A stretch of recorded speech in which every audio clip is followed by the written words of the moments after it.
Can you really trust advertisements on the internet? I'm certain you may possibly have followed an advertisement that claimed that you can get an enormous discount, but when arriving at the website in question you can't even seem to find the product you are searching for. With regards to advertising on the web, a thing that may surprise you is a large number of folks use misleading ads. The advertisement was primarily to get you to the site in hopes that you would find another thing to invest in. It is simply because of this that most folks believe that all the marketing and advertising they see on the web are scams developed by folks just to make cash.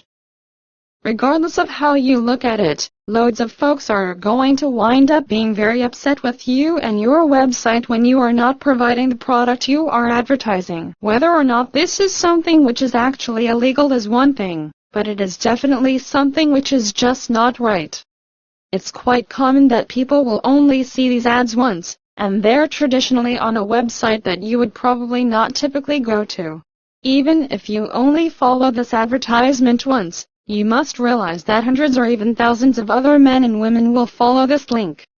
Obviously, you must also bear in mind that sometimes the advertisements that people see are legitimate. But while there are people who use legitimate advertising and marketing techniques to attract customers, there are far too many more people who do not. It doesn't matter what website you will end up visiting, you are more than likely going to end up seeing ads all over the place, and quite a few will use deceitful ads.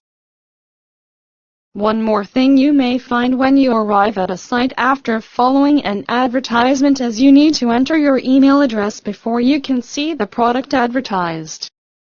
The worst part would be that it is almost impossible to figure out whether or not an advertisement is telling the simple truth until you actually go and stop by the website.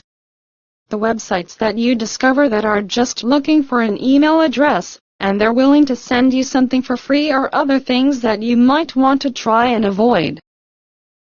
Many men and women will just provide their email address in order to get the free product, and once they do receive the free product, these people unsubscribe from that person's list.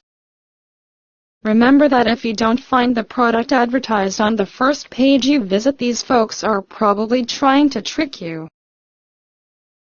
There is very little difference between junk email and a few of the advertisements that you see on the web, as you don't know which ones are actually worth reading.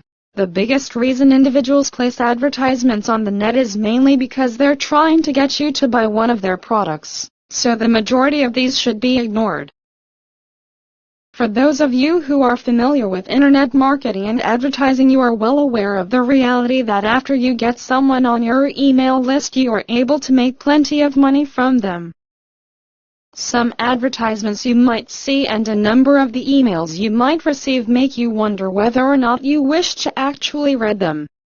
At this stage, you probably comprehend why more and more individuals are making an effort to get your email address. Until you unsubscribe from whatever you signed up for, you will get newsletters, emails with discounts, and emails trying to sell you everything they're able to. You must also comprehend that the internet is really a place for crime, and somebody may email you asking for personal information which you ought to, of course, not supply. Something else you are going to see that is quite common is that when you provide somebody with your email address, there's always the possibility that they will wind up selling this to other individuals. It is always a great idea for any person to supply as little information as you can to somebody, and only if you are interested in their products.